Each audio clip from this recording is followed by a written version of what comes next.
আমার বাবা, আমার চাচা, আমার মা, বোন এই ডায়েরি মামলার নামে মামলা খেয়ে পথে ঘাটে মাঠে ধান কেটে ঘুমাইছে। আমরা কারা কারা সেটা ভুলে গেছি? কেউ ভুলেনি।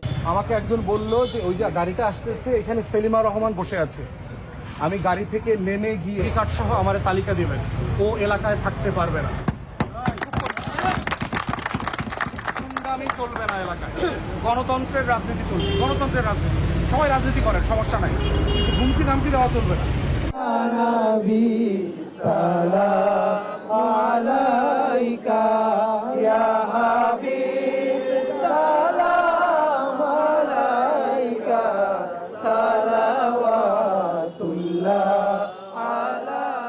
আমাদের কাউকে এক পয়সাও চাঁদাবাজি করতে দিব না। বাংলাদেশ জামাত ইসলামী জিন্দাবাদ, জিন্দাবাদ। এখন জনগণের মার্গে আছে কেন্দ্র দখলের মহোৎসব হতে পারে। এই জন্যই বাংলাদেশ জামাত ইসলামী সংস্কারের পক্ষে মত দিয়েছে এবং আমরা পিয়ারের কথা বলেছি, পিয়ার সিস্টেমের মাধ্যমে নির্বাচনের দাবি করেছি। আবার মাঠে মিছিল, স্লোগান, পাড়া মহল্লায় বাড়ছে রাজনীতিকদের আনাগোনা, শুনছে প্রান্তের মানুষকে দিচ্ছে প্রতিশ্রুতি। গণঅভ্যুত্থান পরবর্তী নির্বাচনে আমেজে প্রার্থীরা বলছেন নতুন এক বাংলাদেশের কথা। পথসভা কিংবা লিফলেট, নির্বাচনী প্রচারণায় কারা এগিয়ে? গণঅভ্যুত্থানের মুখগুলোও নামছে ভোটের দাবি নিয়ে মাঠে প্রচারণার অভিনব কৌশল। সব মিলিয়ে সরব ভোটের মাঠ। আজকের ভোটের ট্রেনে কথা বলবে নিয়ে পুরো আয়োজন আপনার সঙ্গে থাকবো আমি আজহার লিমন। আজকে ভোটের ট্রেনে যুক্ত আছেন নির্বাচনের প্রচারণায় নেমে পড়া 3 অতিথি। নাটোরের লালপুর থেকে যুক্ত হয়েছেন বিএনপির মিডিয়া সেলের সদস্য এবং ওই আসন থেকে বিএনপির মনোনয়ন প্রত্যাশী অ্যাডভোকেট ফারজানা শারমিন পুতুল। বাংলামোটর থেকে যুক্ত হয়েছেন ইনকিলাব মঞ্চের মুখপাত্র শরীফ ওসমান হাদি এবং ভোটের ট্রেনের স্টুডিওতে আমার সঙ্গে আছেন আমার বাংলাদেশ এবি পার্টির সাধারণ সম্পাদক ব্যারিস্টার ফোয়াদ। আপনাদের সবাইকে স্বাগত আজকের ভোটের ট্রেনে। আমরা খুব দূর থেকে যুক্ত হয়েছেন আমাদের পুতুল আপা ফারজানা শারমিন পুতুল, তাকে দিয়ে শুরু করি। আপা, ধন্যবাদ যে প্রচারণার এই ব্যস্ত খুব পরিশ্রমের সময়ের মধ্যে দিয়ে আমাদের সঙ্গে যুক্ত হয়েছেন। শুরুতে যে কথাটি আপনার কাছে জিজ্ঞাসা করতে চাই যে আপনারা তো এখন দেখছি যে মানুষের কাছে যাচ্ছেন, মানুষের কথা শুনছেন, এটা তো একটা গণঅভ্যুত্থান পরবর্তী পরিবেশ। এই যে সংস্কার, রাষ্ট্র পুনর্গঠন নিয়ে আলাপ আলোচনা চলতেছে, এটা নিয়ে মানুষ কি জানে? আর আপনারা মানে এই বিষয়গুলো তাদের সঙ্গে কথাবার্তায় আসতেছে কিনা তাদেরকে কি বলছেন? অনেক ধন্যবাদ আজহার ভাই এবং এখন টেলিভিশন দর্শক শ্রোতাকে আসসালামু আলাইকুম। আপনি ঠিকই বলেছেন, আমি এই মুহূর্তে আমার লালপুর উপজেলার একটি ইউনিয়নে আমার গণসংযোগ চলছে। সেই অবস্থাতে আমি জাস্ট একটি রুমে এসে আপনাদের সাথে কানেক্ট হয়েছি। আমরা তো আসলে মানুষের কাছে যেতে চেয়েছি দীর্ঘ অনেকগুলো বছর ধরে, আমাদেরকে যেতে দেওয়া হয়নি। আমরা বিক্ষোভ করতে চেয়েছি, অত্যাচারের বিরুদ্ধে আওয়াজ তুলতে চেয়েছি, আমাদেরকে বলা হয়েছে বিক্ষোভ করুন ঘরে বসে থেকে। তো যাই হোক, 5 তারিখের পরে আমরা একটি নতুন বাংলাদেশের স্বপ্ন দেখছি এবং নতুন বাংলাদেশের স্বপ্ন দেখানোর চেষ্টা করছি। আপনি জানেন যে নির্বাচনী অঞ্চলগুলো এটা ভেদ আছে, এটা এক এক জায়গার এক এক ধরনের পরিবেশ থাকে, টেরাইন ডিফারেন্ট থাকে, মানুষ ডিফারেন্ট থাকে, পরিবেশ ডিফারেন্ট থাকে। আমার নাটোর 1 লালপুর বাগাতিপাড়া যে আসনটি, এটি পুরোটাই আপনি গ্রামাঞ্চল বলতে পারেন। তো এখানে গ্রামের মানুষদের কাছে আমি আসলে সেই পরিবর্তনের বার্তাটুকু নিয়ে যাচ্ছি যেতটুকু আসলে আশু সম্ভব। আমরা এমন কোনো আকাশকুসুম সম্ভাবনা মানুষকে দেখাতে চাই না যেটা এই ভঙ্গুর বাংলাদেশে করা সম্ভব। আমরা মানুষকে আশ্বাস দেওয়ার সাথে সাথে আমাদের স্ট্রাগলটাও দেখানোর চেষ্টা করছি যে যেইভাবে রাষ্ট্রের সকল প্রতিষ্ঠানকে ধ্বংস করেছে বিগত সরকার, এই বাংলাদেশকে দাঁড় করানো এত সহজ কোনো কিছু নেই এবং তাদের কোঅপারেশন ছাড়া, একটি চমৎকার ভোট ছাড়া, একটি সুষ্ঠু ভোট ছাড়া কোনোভাবেই এটা সম্ভব না। এবং ভোট প্রদানের ক্ষেত্রে এবং ভোট কালেকশনের ক্ষেত্রে এবার যে মানুষ খুব বিচক্ষণতার পরিচয় দিবে, সেই বার্তাগুলো আমরা পৌঁছে দিচ্ছি যে আমরা যেন মনে না করি যে যেহেতু আমরা বিএনপি একটি দল করি, ধানের শীষের প্রতীকের একটি অনেক বড় ইম্প্যাক্ট পড়ে, তারপরে মানুষ এবার ব্যক্তি দেখবে। সো আমরা নিজেরা যেমন ক্লিন ইমেজ নিয়ে মাঠে থাকার চেষ্টা করছি, ঠিক একইভাবে ভোটারদেরকে আমরা সেই বার্তাটুকুই দেওয়ার চেষ্টা করছি যে আপনারা ভোটের জন্য যখন মানুষের দাঁড়ে দাঁড়িয়ে যাবেন আমাদের জন্য, আপনারা যেন ঠিকই সেরকম করে ক্লিন ইমেজের মানুষ হন। কারণ আসলে ভবিষ্যৎ বাংলাদেশ যেটা আমরা গড়তে চাচ্ছি, এই পথটা কিন্তু খুব বেশি সহজ পথ হবে না আমাদের কারোর জন্য। তো এই সহজ যে পথটা না, এটাকেও আসলে আমাদের ভোটারদেরকে অনেকটা এটা জানান দেওয়ার প্রয়োজন আছে বলে আমি মনে করি। তো আমার প্রচারণার ভেতরে আমাদের 31 দফা থাকছে, আমরা নির্বাচনী ইশতেহারটা আমরা 31 দফার ভিত্তিতেই তৈরি করব বলে আমরা মনে করছি, এবং সেই বিষয়গুলোকে মানুষকে জানানোর যেটা আমরা চেষ্টা চালিয়ে যাচ্ছি প্রতিনিয়ত, এবং অভূতপূর্ব সাড়া পাচ্ছি মানুষের ভেতর থেকে। কারণ আজ আপনারা দেখেছেন যে আমরা সবাই জানি 17 বছর তো কেউ ভোট দিতে পারেনি।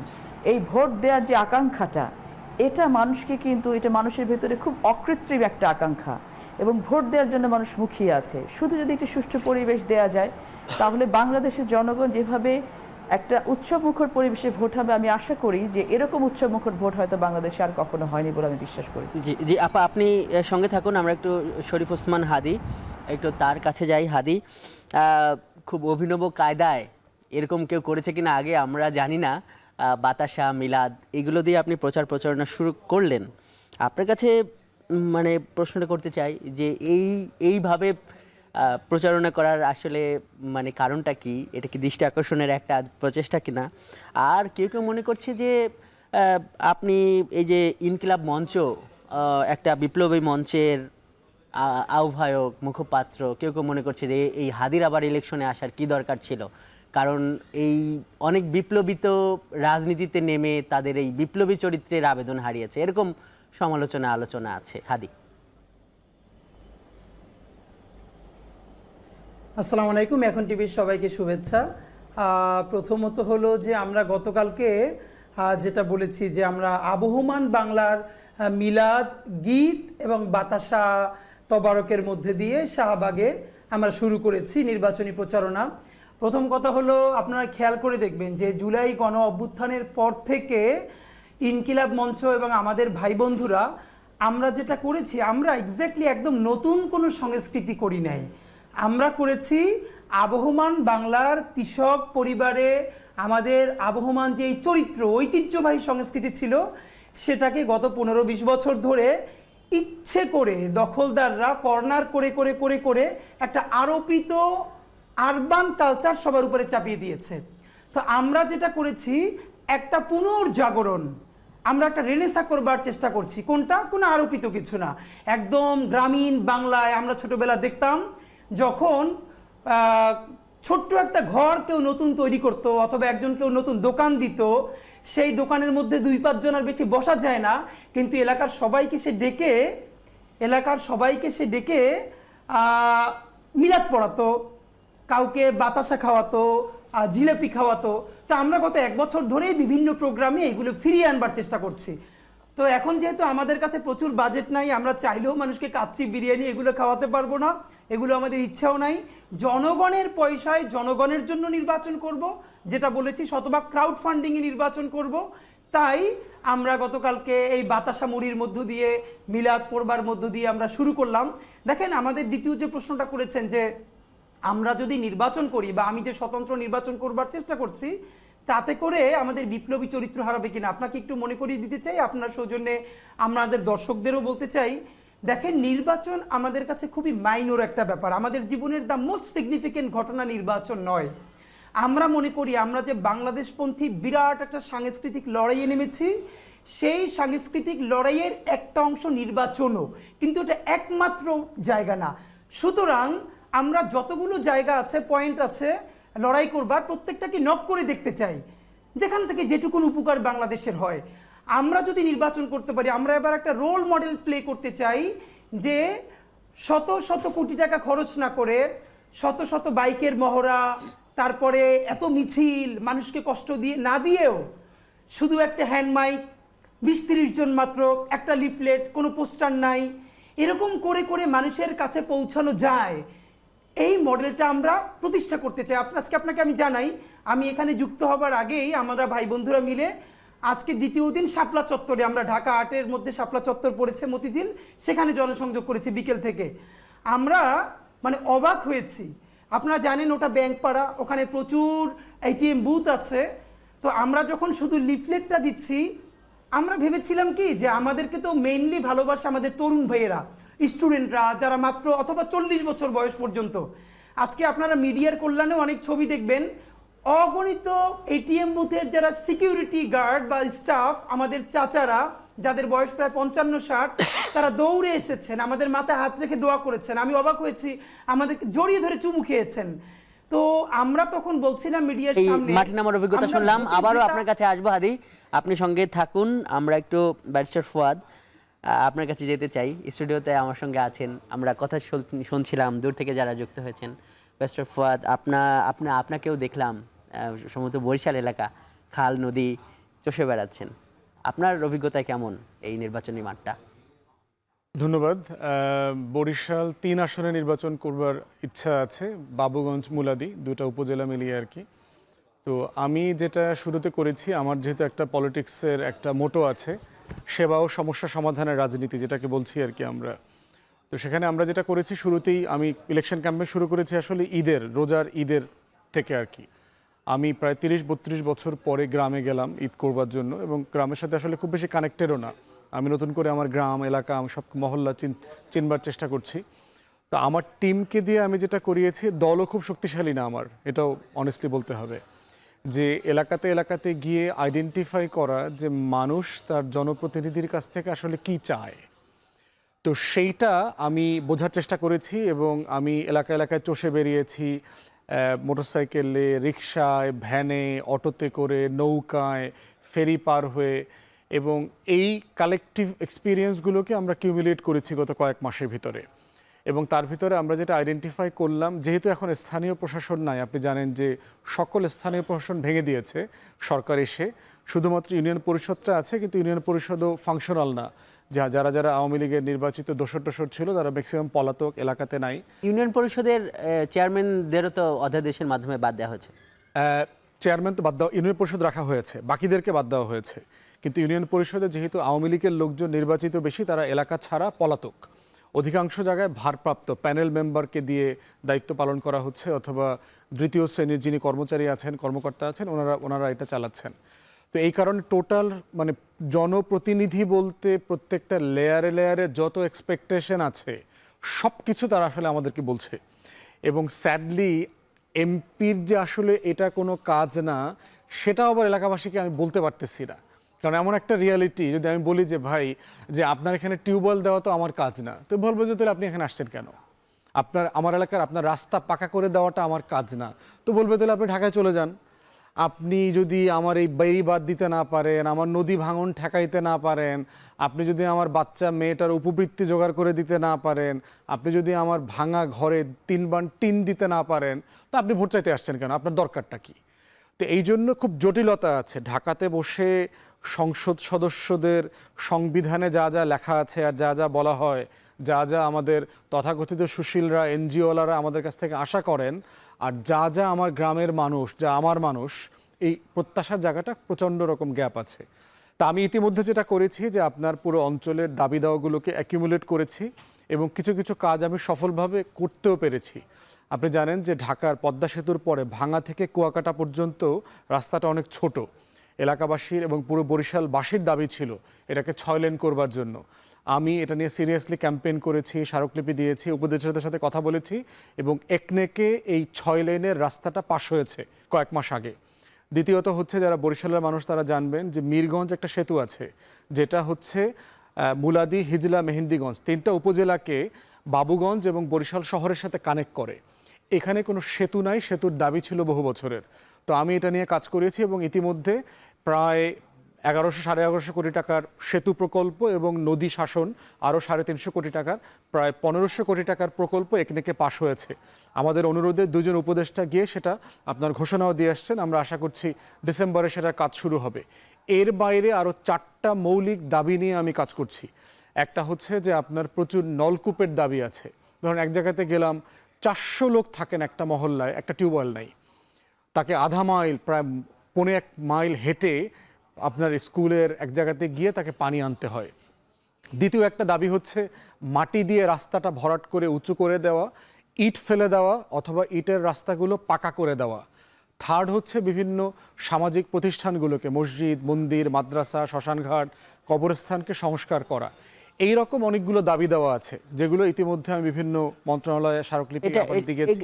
এগুলো আপনারা এলাকায় গিয়ে এভাবে নানান কর্মকৌশলে আপনারা কাজ করছেন। কিন্তু ব্যারিস্টার ফুয়াদ, আমরা তাহলে কি বলতে পারি যে মানে মানুষ এই দেশের মানুষ মানে এক ধরনের নির্বাচনী মুডে চলে গেছে আর কি? নির্বাচনের আমেজ ওই সেন্সে খুব বেশি আমি দেখলাম না। আমরা যাচ্ছি, সমস্যার কথা বলছে, এবং যেহেতু তৃণমূলে অনেকগুলো সমস্যার সমাধান করতে পেরেছি ইমিডিয়েটলি, যেমন ধরেন আমাদের একটা এলাকা আছে ডিক্রিট চর নামে এলাকা, সেখানে স্কুল কলেজ মাদ্রাসা মসজিদ একটা চত্বর আছে, রাস্তাটা হাঁটার উপযোগী ছিল না, ইউএনওকে রিকোয়েস্ট করে ওখানে আমি ইটের রাস্তা করে দেওয়ার ব্যবস্থা করেছি, মাটিটা ভরাট করে দিয়ে পানি যেন না জমে সেটা ব্যবস্থা করে দিয়েছি। এই জন্য মানুষ খুশি হয়েছে। এখন তারা নির্বাচনে আমাকে চায় অথবা তার পাশে যেন থাকি, কিন্তু এর আগে তারা খুব বেশি নির্বাচনমুখী অথবা মানে তাদের আপনাকে নির্বাচনে চায় এর মানে তো নির্বাচনও চায়। এইটা ইমিডিয়েটলি পরে মানে এটা মনে হয়েছে কিছু কাজ করে দেওয়ার পরে মনে হচ্ছে যে না ঠিক আছে এই লোকটাকে বিবেচনা করা যেতে পারে, কিন্তু ওভারঅল গ্রামের মানুষদের ভিতরে খুব বেশি নির্বাচনের যে একটা মুড আমেজ সেটা দেখি নাই। এবং ওইটা এখনো মনে হচ্ছে যে কি লাভ হবে, কে আসবে, কার বদলে কে আসবে। হাট ঘাট মাঠ বালুমহল জলমহল ফেরিঘাট রাস্তাঘাট চাঁদাবাজি সব তো আগের মতো চলতেছে, ব্যানার পরিবর্তন হয়েছে, লোক পরিবর্তন হয়েছে। মানে আমি আমার এলাকাতে দেখলাম 2 গ্রুপ এক দলে রামদা মিছিল করতেছে, বিভিন্ন জায়গায় বলছি, আমাকে হুমকি ধামকি দিচ্ছে, এবং আমার দলের মিটিংগুলোতে যারা আসতেছে তাদেরকে হুমকি দিচ্ছে। এখন গ্রামের মানুষের ভিতরে নিরাপত্তাহীনতাটা প্রচণ্ডভাবে দেখলাম যে কি পাল্টাইলো। গত বছর একদল চাঁদাবাজি করেছে, এখনও আমার ফেরিঘাট থেকে আরেক দল চাঁদাবাজি করতেছে, বদলাইলোটা কি, এই প্রশ্নটা তারা করার চেষ্টা করছে। বাট প্রচণ্ড ভয় আছে দেখলাম, নিরাপত্তাহীনতাটা প্রচণ্ড রকম কাজ করছে।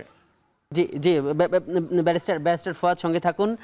দর্শক দেখছেন ভোটের ট্রেন, যে যুক্ত আছি ভোটের ট্রেনে, এবং আজ আমরা কথা বলছি ভোটের মাঠ। আমরা একটু পুতুল আপার কাছে যাই। পুতুল আপা, একটু অন্ধকার হয়ে গেছে না? আপা শুনতে পাচ্ছেন নিশ্চয়ই আমাকে? আপনার কাছে যাচ্ছি। সেটা হলো যে আমরা তো সরব ভোটের মাঠ এই ইস্যুতেই কথা বলছি। মানে আমাদের সঙ্গে আছেন ব্যারিস্টার ফুয়াদ, বলছে যে মানে মানুষ এখন এই প্রশ্নের উত্তর খুঁজছে যে একটা ইলেকশন হলে আসলে কি হবে। গেল বছর একদল চাঁদাবাজি করেছে, তাহলে নতুন আরেকটা দল বা নতুন আরেকভাবে চাঁদাবাজি শুরু হয়েছে, এবং মানে এই ধরনের ওই যে এক একটা জায়গায় মানে আপনারা যেমন উৎসব মুখর পরিবেশে বলছেন যে প্রচার প্রচারণা চালাচ্ছেন, আবার কোথাও কোথাও পাল্টাপাল্টি রামদা মিছিলের কথাও শোনা যাচ্ছে। আপা, মানে এই যে একটা পরিবেশ, এই পরিবেশটা কি নির্বাচনের জন্য উপযোগী? আর এইগুলোর পেছনে আসলে মানে কারণটা কি, কারা করছে এগুলো?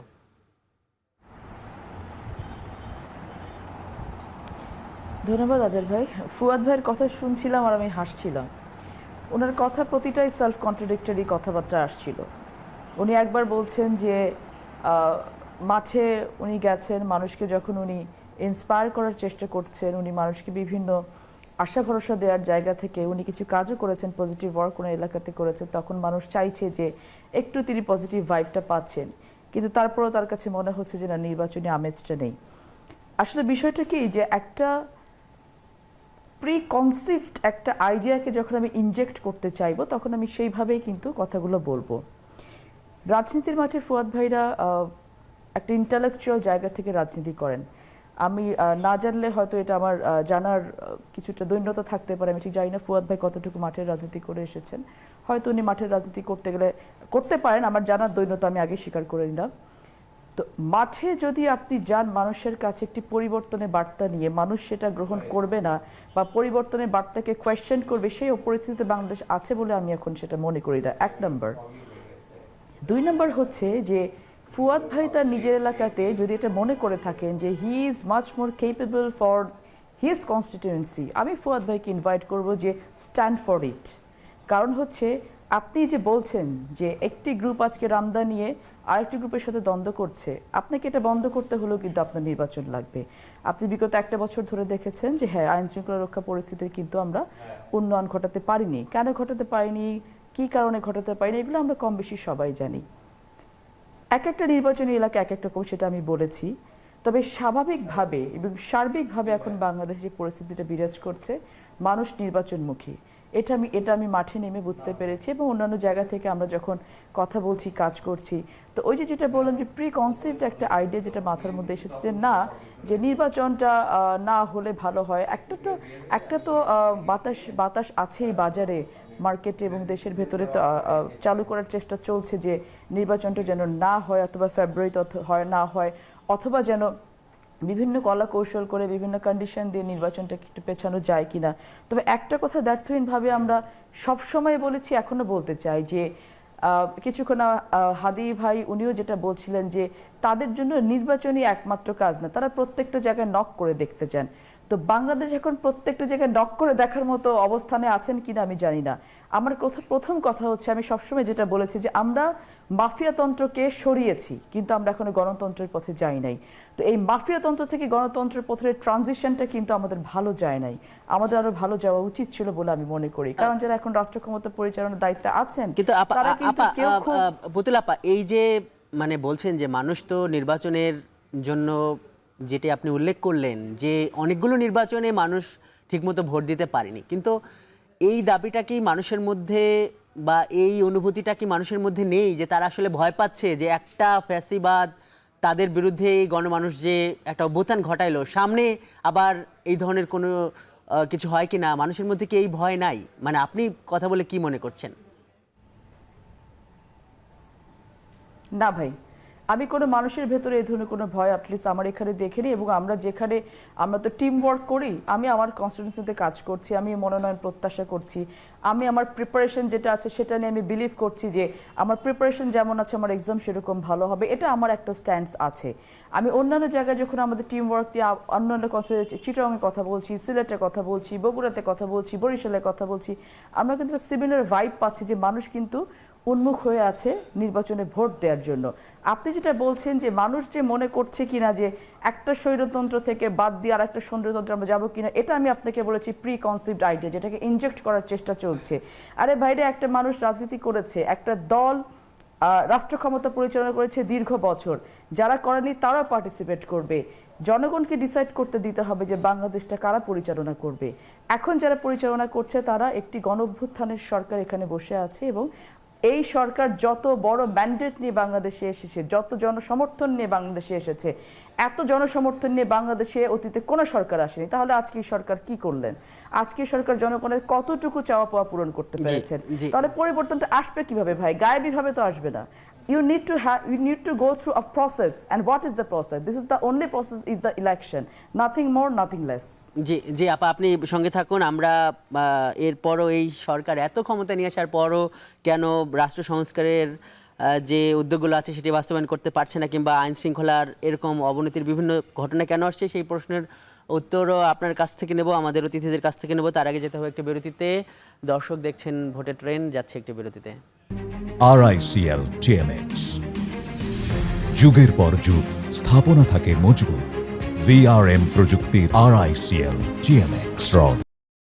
বিরতির পর স্বাগত। দর্শক দেখছেন ভোটের ট্রেন। আমরা আজ কথা বলছি সরব নির্বাচনী মাঠ। আমাদের সঙ্গে যুক্ত আছেন এবি পার্টি, ইনকিলাব মঞ্চ এবং বিএনপি থেকে মনোনয়ন প্রত্যাশী নেতারা। আমরা ফুয়াদ ভাই আপনার কাছে যাই।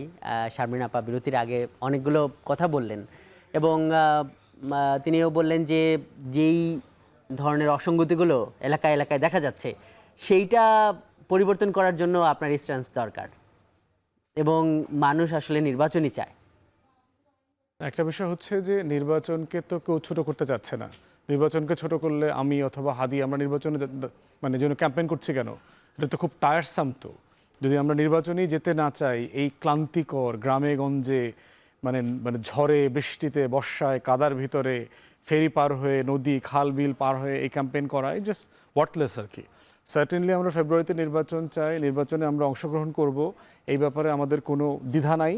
ইস্যু হচ্ছে এর মানে কি এটা না নির্বাচন নিয়ে চ্যালেঞ্জ আছে? সার্টেনলি চ্যালেঞ্জ আছে। বাংলাদেশের রাজনৈতিক নেতাকর্মী তো শত শত নেতাকর্মী তো খুন হয়েছে ইতিমধ্যে। তো এর মানে কি এটা ইস্যু না?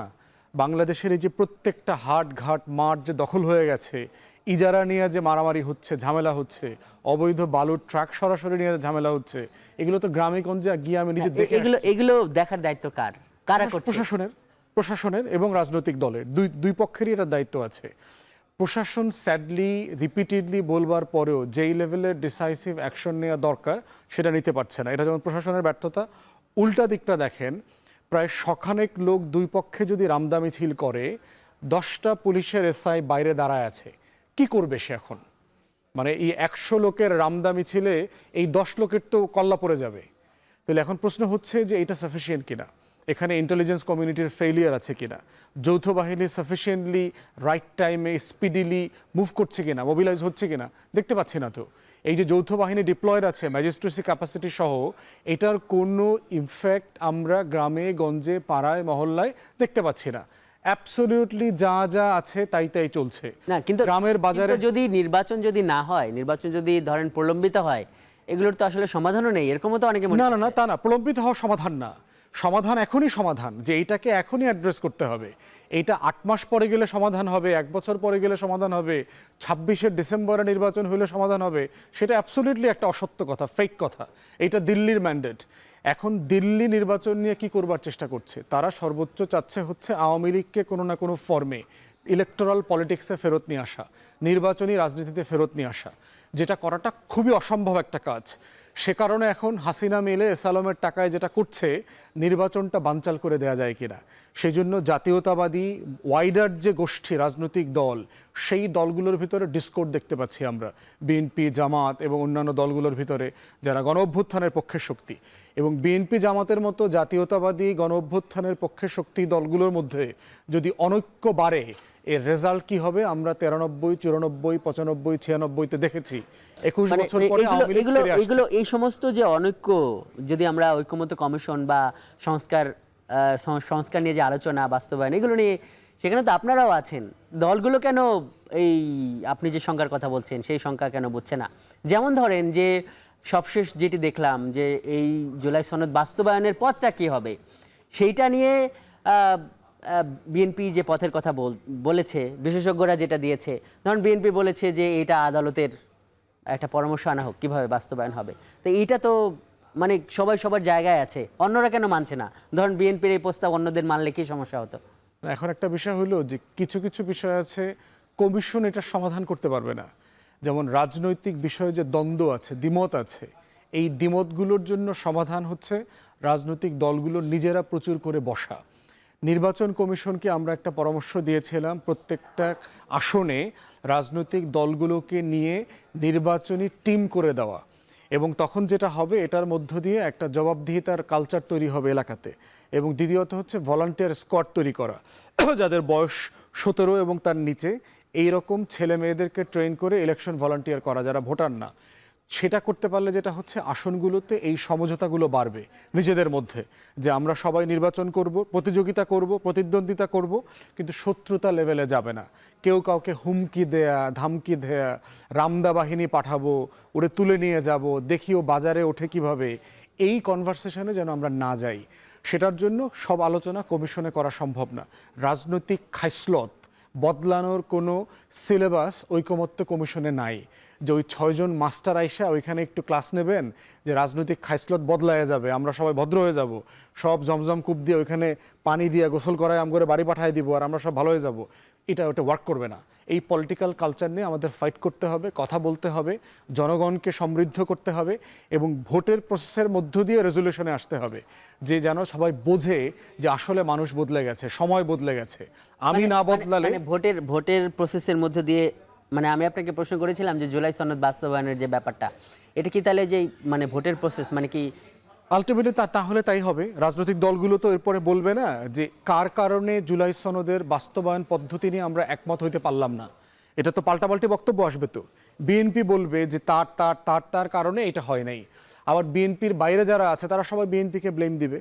তো দিন শেষে এটা আলটিমেটলি পাবলিকের কাছে যাবে এবং জনগণ ভেবে নেবে যে আসলে গত 1 বছরে ইউনূস সরকার কেন সংস্কার করতে পারলেন। যে আমরা একটু হাদির কাছে যাই, শরীফ ওসমান হাদি, আপনি শুনছিলেন, আপনার কাছ থেকে একই প্রশ্নটা করব যে নির্বাচনের মাঠটা সার্বিকভাবে, আপনি তো ঢাকা 8 এর বাইরেও তো আপনি নজর রাখেন, নিশ্চয়ই আপনি ইনকিলাব মঞ্চের আপনার আরও সংগঠন বিভিন্ন জায়গায় বিস্তৃতিও থাকতে পারে, সামগ্রিকভাবে এই মাঠটাকে কেমন মাঠ মনে হচ্ছে, এটা একটা ব্যাপার। সেই সঙ্গে আরও 2টা প্রশ্ন করে রাখি যে আপনারা কি জোট টোটে যাবেন কিনা, যেমন জামাতের দিকে, বিএনপির দিকে, কিংবা যে এনসিপি বা ওরা কিছু একটা করতে যাচ্ছে, এই 2টা প্রশ্ন যদি উত্তর দেন।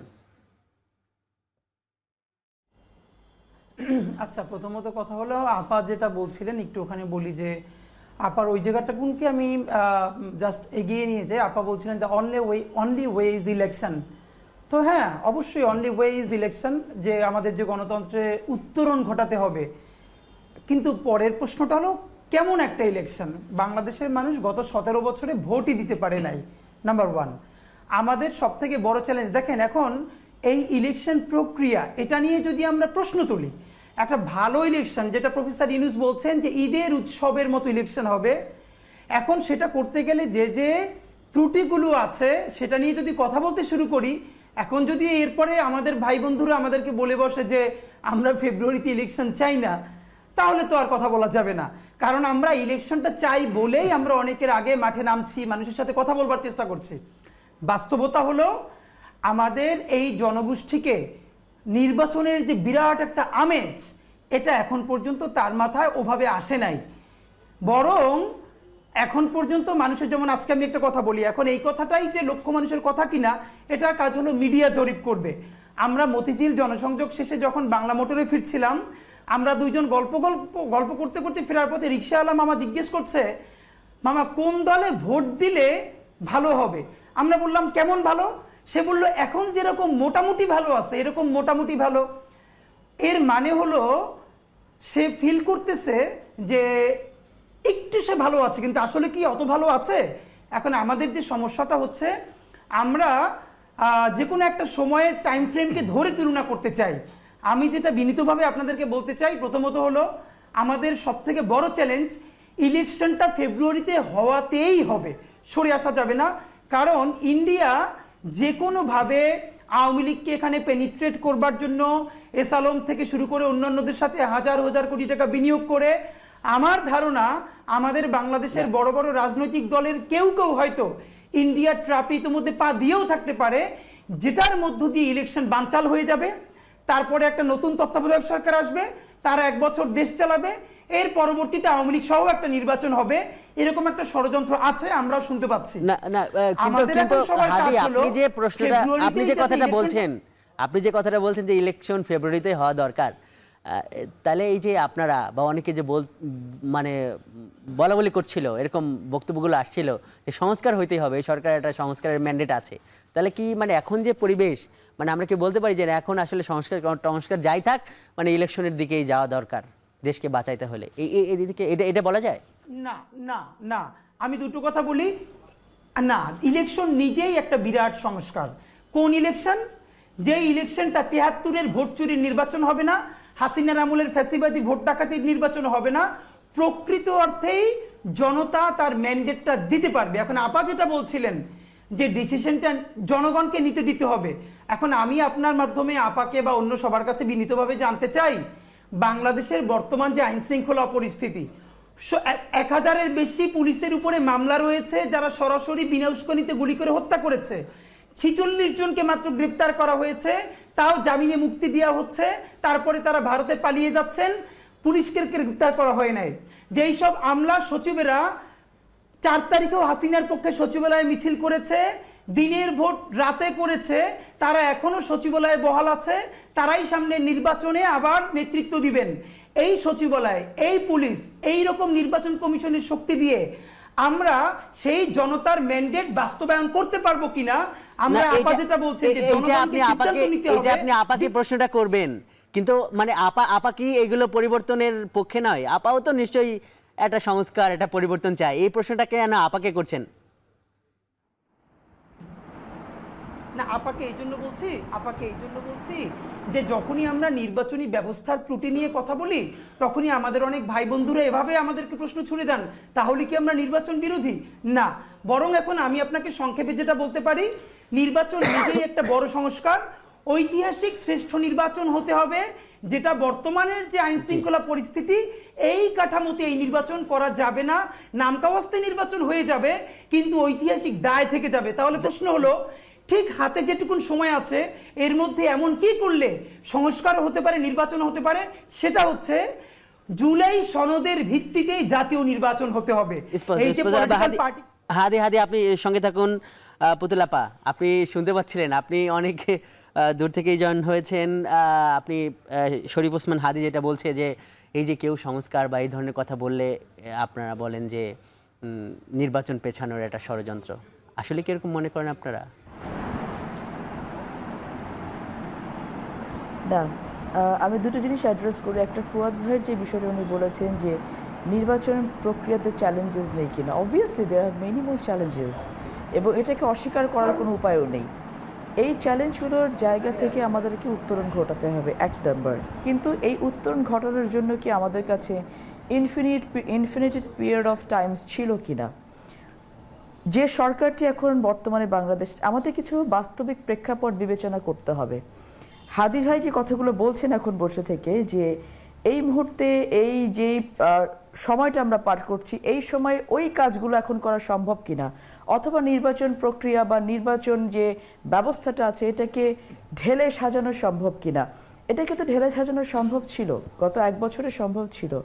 এবং খুব সুতীক্ষ্ণভাবে যেটা আমি বলতে চাই, যে বর্তমান সরকারের ক্ষমতায় আসার পর সবার আগে এই জায়গাটাতে হাত দেওয়া উচিত ছিল। আমরা এলোমেলোভাবে অনেক ধরনের সংস্কার নিয়ে একটা বছর ধরে এত জল্পনা কল্পনা, সংস্কার কমিশন, মতৈক্য কমিশন, মতানৈক্য কমিশন, অনেক কিছু করলাম আমরা, কিন্তু আমাদের রেজাল্টটা কি এখন? আমরা যদি খালি চোখে দেখি, আপনি গিয়ে দেখবেন রেজাল্ট হচ্ছে 0। আমার কথা হচ্ছে যে এই যে 1000 পুলিশের কথা বলছেন, আপনি কোন প্রসেসে, কোন প্রক্রিয়াকে এই 1000 পুলিশকে মানুষের আস্থার জায়গায় নিয়ে আসতে পারবেন? Do you have any mechanism? আপনি কি সেটা আমাদেরকে প্রপোজ করতে পারেন? No, you don't have. আমরা শুধুমাত্র কি সমালোচনাটা করছি। আমার কথা হচ্ছে একটা ব্রডার পার্সপেক্টিভ থেকে আমাদেরকে চিন্তা করতে হবে। একটি অন্তর্বর্তীকালীন সরকারের মেয়াদ কতদিন থাকতে পারে? 3 মাসের বেশি না। সেখানে আজকে অলমোস্ট 12 মাসের দিকে চলে গেছে। এই 12 মাসের পরে একটি দেশকে যদি আপনি গণতন্ত্রের দিকে নিতে চান, আজকে বর্তমান সরকার আওয়ামী লীগ নামক এই ফ্যাসিবাদকে যেভাবে নিষ্ক্রিয় করার চেষ্টা করলো, এটা কি কোনো ভালো ওয়ে ছিল কিনা? আমার প্রশ্ন সবার কাছে।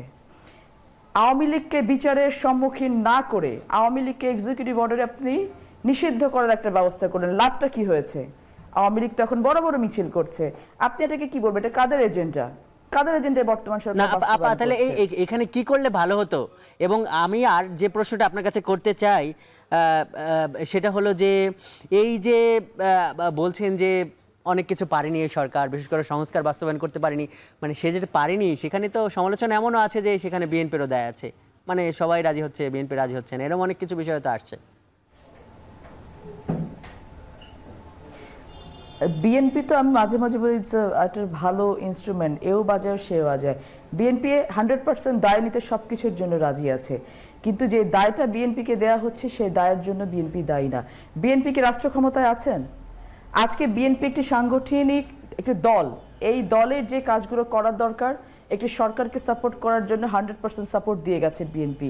বিএনপি চেয়েছে বাংলাদেশে গণতন্ত্র পুনঃপ্রতিষ্ঠিত হোক, সেটা করার জন্য যা যা করার প্রয়োজন সেগুলো করেছে। কোন বিএনপির কোন ভেটোর কারণে বিএনপি আপনারা বলছেন যে সংস্কার কার্যকর করা যায়নি? দু একটা নোট অফ ডিসেন্ট ছাড়া ম্যাক্সিমাম জায়গায় কিন্তু ঐক্যমত্যে পৌঁছেছে বিএনপি। জুলাই 16 আপনার এক্সিকিউটিভ প্রসেস নিয়ে কিছু মতপার্থক্য আছে, থাকতেই পারে, this is the beauty of democracy, থাকতেই পারে। আমার বিশ্বাস এগুলো অনতিবিলম্বে একটা পর্যায়ে পৌঁছে যাবে, কিন্তু তার মানে এইটা না যে আপনি একটা ইনডেফিনিট পিরিয়ড অফ টাইমের জন্য একটি নির্বাচন প্রক্রিয়াকে আপনি বাধাগ্রস্ত করতে পারবেন। একটা সময় আওয়ামী লীগ কি করেছিল, যে উন্নয়ন এবং নির্বাচনকে সামনাসামনি দাঁড় করিয়ে দিয়েছে। এখন কি করা হচ্ছে? সংস্কার এবং নির্বাচনকে সামনাসামনি দাঁড় করেছে। এটা তো সামনাসামনি দাঁড় করার কিছু না, প্যারালালি সব জিনিসগুলো চলতে পারে। এটা আমরা শুরু থেকে বারবার করে বলে আসছি। আপনারা রিজেক্ট হয়ে থাকবেন কেন? নির্বাচনের মাধ্যমে সংস্কার প্রক্রিয়া চালু করেন না। কে আসে ক্ষমতায়, জনগণকে ডিসাইড করতে দেন। আপনি যখন নির্বাচনের বাতাসটা শুরু হয়ে যাবে, স্পষ্ট আপনাদের আপনি আপনি আপনার দলের অবস্থান পরিষ্কার করেছেন আপা। আমরা এই পর্যায়ে আমাদের সাথে যুক্ত হওয়া দর্শকদেরকে ধন্যবাদ জানাচ্ছি, আমরা আমাদের অতিথিদের ধন্যবাদ জানাচ্ছি, আপনাদের সবাইকে শুভেচ্ছা আজকের এই ভোটের ট্রেনে যুক্ত হওয়ার জন্য। দর্শক, এই পর্যায়ে যাচ্ছে একটি বিরতিতে, দেখছেন ভোটের ট্রেন।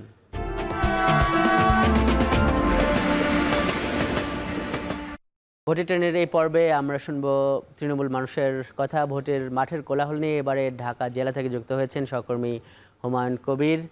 হুমায়ুন কবির, আপনার সঙ্গে যুক্ত আছেন শীর্ষ 2 দলের নেতৃবৃন্দ, একটু তাদের মতামত শুনতে চাই আপনার মাধ্যমে। আজহার, ধন্যবাদ আপনাকে। আসলে ভোটের ট্রেনের যে নির্বাচনী মাঠ সড়ক, সে নিয়ে আপনার গল্পই আমরা এতক্ষণ দেখছিলাম, কিন্তু আমার সাথে এই মুহূর্তে সাভার থেকে যুক্ত রয়েছেন ঢাকা জেলা জামাত ইসলামের সম্মানিত সেক্রেটারি মোহাম্মদ আফজাল হোসাইন, আমার ডানে রয়েছেন, এবং আমার বামে রয়েছেন ঢাকা জেলা বিএনপির সাবেক যুগ্ম সম্পাদক মোহাম্মদ খোরশেদ আলম, তিনি ছাত্র নেতা এবং সাভার পৌর সভার কাউন্সিলর ছিলেন একাধিকবার। আমরা সরাসরি প্রশ্নে চলে যেতে চাই আপনার সাথে। আফজাল হোসেন, আপনাকে স্বাগত জানাচ্ছি ভোটের ট্রেনে। জানতে চাই, এই যে ৩৬ জুলাইয়ের পর আমরা এত সহস্রাধিক শহীদের রক্তের বিনিময়ে আমরা ফেব্রুয়ারিতে একটি নির্বাচনের প্রত্যাশায় প্রহর গুনছি, সেই সুষ্ঠু নির্বাচনের যে সময়টি, সেই সময়টি কি এখনো বর্তমান আপনি মনে করছেন? সে পরিবেশ কি আছে সুষ্ঠু নির্বাচনের? আসসালামু আলাইকুম রহমতুল্লাহ। এখন টিভির ভোটের ট্রেনের সম্মানিত দর্শক মণ্ডলী, দেশে এবং প্রবাসী যারা আছেন, সবাইকে আমার বাংলাদেশ জামাত ইসলামী ঢাকা জেলার পক্ষ থেকে, বাংলাদেশ জামাত ইসলাম ঢাকা 19 আসন সংসদীয় আসন সাভার এবং আশুলিয়ার পক্ষ থেকে আপনাদেরকে শুভেচ্ছা জানাচ্ছি। আমরা দীর্ঘদিন নির্বাচনের বাইরে ছিল দেশ। ফ্যাসিস্ট আওয়ামী লীগ সরকার দীর্ঘ আন্দোলনের পরে তারা বিদায় নিয়েছে। আমরা ঢাকা 19 আসনে আমরা যতটুকু দেখেছি, আলহামদুলিল্লাহ আমাদের নির্বাচনের জন্য অনুকূল পরিবেশ বিরাজ করছে। আমরা এখানে নির্বাচনের হাওয়া বইছে এবং আমরা মানুষের কাছে যাচ্ছি, মানুষ ভোট দেওয়ার জন্য অধীর আগ্রহে অপেক্ষা করছে। আমরা একটু দেখেছি, আমরা প্রান্তিক পর্যায়ের মানুষ যারা রয়েছে, সাধারণ জনগোষ্ঠী, তারা বলছেন একটি শঙ্কার কথা। একদিকে টেন্ডারবাজি, চাঁদাবাজি, গার্মেন্টস দখল সহ নানা কারণ কিন্তু একটা অস্থিতিশীল অবস্থার কথা কিন্তু সাধারণ মানুষ বলছেন। কিন্তু আপনি জামাতের নেতা হিসেবে, জামাত ইসলামী বাংলাদেশের একজন নেতা হিসাবে আপনি রয়েছেন এবং আমার বাম পাশে রয়েছে বিএনপির সাবেক সাধারণ সম্পাদক খোরশেদ আলম। তো বড় যে দুটি দল রয়েছে তাদেরকেই কিন্তু এই পরিস্থিতির জন্য দায়ী করছে, আপনি কি বলবেন? আমরা বাংলাদেশ জামাত ইসলামী আগাগোড়ায় আমরা বলে আসছি যে জামাত ইসলামী চাঁদাবাজি করে না বা সন্ত্রাসী করে না এবং কাউকে করতেও দেয় না। এই জন্য ঢাকা 19 আসনে আমাদের প্রান্তিক জনগোষ্ঠীর সাথেও আমাদের বিভিন্ন সময়ে আমরা গণসংযোগে বের হচ্ছি, তারাও ভোট দেওয়ার জন্য উদ্গ্রীব হয়ে আছে এবং আমরা মনে করি যে আগামী ফেব্রুয়ারি মাসের যে নির্বাচন অন্তর্বর্তীকালীন সরকার তারিখ ঘোষণা করছে, ঢাকা 19 আসন, এই ব্যাপারে আমরা এখন পর্যন্ত কোনো শঙ্কার কারণ আমরা দেখি না এবং আমরা এখানে সকলেই মিলেমিশে নির্বাচনের জন্য প্রস্তুতি গ্রহণ করি। ধন্যবাদ আপনাকে। আমরা একটু যুক্ত হব ঢাকা জেলা বিএনপি সাবেক যুগ্ম সাধারণ সম্পাদক খোরশেদ আলমের সাথে। খোরশেদ আলম, স্বাগত আপনাকে ভোটের ট্রেনে। জানতে চাই, একটু সংক্ষেপে বলবেন যে নির্বাচনের যে পরিবেশ কতটা বর্তমান রয়েছে এবং পিআর পদ্ধতি আপনারা চাচ্ছেন না কেন? ধন্যবাদ এখন টিভিকে। পিআর পদ্ধতি হল সংখ্যানুপাতিক হারে নির্বাচন যে পদ্ধতি, এইটা সম্বন্ধে এই দেশের মানুষ ভালোভাবে অবগত না। আমি মনে করি স্বাধীনতার পরবর্তী সময়ে যেভাবে বাংলাদেশের নির্বাচনগুলো গতানুগতিক যে ফরম্যাটে হয়েছে সেই ফরম্যাটে হোক। আর যারা পিআর চাচ্ছেন তারা আগামী নির্বাচনের মাধ্যমে আপনারা সংসদে আসুন, সংসদে আসার পর আপনারা এক সংসদে বিল উত্থাপন করেন, সেই বিল পাস করে আগামীতে আপনারা পিআর নিয়ে ই করেন। আগামী চাচ্ছেন না কি? আচ্ছা, আমরা দেখেছি বৈষম্য বিরোধী ছাত্র আন্দোলনের সময় আপনার নেতৃত্বে কিন্তু অনেককে আমরা আন্দোলনে যুক্ত হতে দেখেছি। আপনি অর্থায়ন করেছেন, আপনার লোকজন সেখানে কন্ট্রিবিউশন করেছে। কিন্তু যেই 17 বছর ফ্যাসিস্ট আমলে আপনারা যুদ্ধ করেছেন একটি নির্বাচনের জন্য, সেই নির্বাচন কিন্তু আপনারা আনতে পারেননি। অবশেষে ছাত্র জনতার আন্দোলনের মধ্য দিয়ে কিন্তু আপনি একটা নির্বাচনের পথে এসেছেন। আপনি নিজের 17 বছর নিজের বাড়িতে ঘুমাতে পারেননি, জেল খেটেছেন, জুলুম শিকার হয়েছেন। কিন্তু অবশেষে যে একটা সময় এসেছে যে নির্বাচন হতে যাচ্ছে ফেব্রুয়ারিতে, কিন্তু আমরা দেখছি প্রান্তিক পর্যায়ের মানুষ বলছেন, সাধারণ জনগোষ্ঠী যারা বলছেন যে সাধারণ মানুষ বলছে যে চাঁদাবাজি, টেন্ডারবাজি সহ বিভিন্ন কারণে কিন্তু নির্বাচনের যে সুষ্ঠু নির্বাচন হবে সেই পরিবেশ বর্তমান নাই। এটা আসলে কিভাবে দেখছেন আপনি? ভোটের জন্য তো আমরা 17 বছর যুদ্ধ করছি, রাজপথে ছিলাম, আন্দোলন করছি, যদিও আমরা সফল হতে পারি নাই, কিন্তু শেষ পর্যন্ত দেশবাসীর সমর্থনেই কিন্তু ছাত্র আন্দোলনের মাধ্যমে ফ্যাসিস্ট হাসিনার পতন হয়েছে। আমরা যেহেতু হাজার হাজার মানুষ, আমার দলীয় নেতা কর্মী নির্যাতিত হয়েছে, গুলি খাইছে, ক্রস ফায়ারে গেছে এই ভোটের অধিকার প্রতিষ্ঠার জন্য, আমরা বাংলাদেশের আগামী যে নির্বাচন, সেই নির্বাচনে তারেক রহমানের নির্দেশে এবং সাভারে আমাদের সাভারের গণমানুষের নেতা ডাক্তার মোহাম্মদ সালাউদ্দিন বাবুভাইয়ের পক্ষে আমরা সর্বাত্মকভাবে আছি। যদি কোন রকম ভোটের নির্বাচনী কাজে যদি কেউ ব্যাঘাত ঘটায়, আমরা বুকের তাজা রক্ত দেওয়া সেটা প্রতিহত করবো। আমরা চাই সাভার থেকে তৃণমূল নেতাকর্মীদের সঙ্গে কথা বলছিলেন আমাদের সহকর্মী হুমায়ুন কবির। দর্শক, এই ছিল আজকের ভোটের ট্রেনে। এতক্ষণ সঙ্গে থাকার জন্য ধন্যবাদ।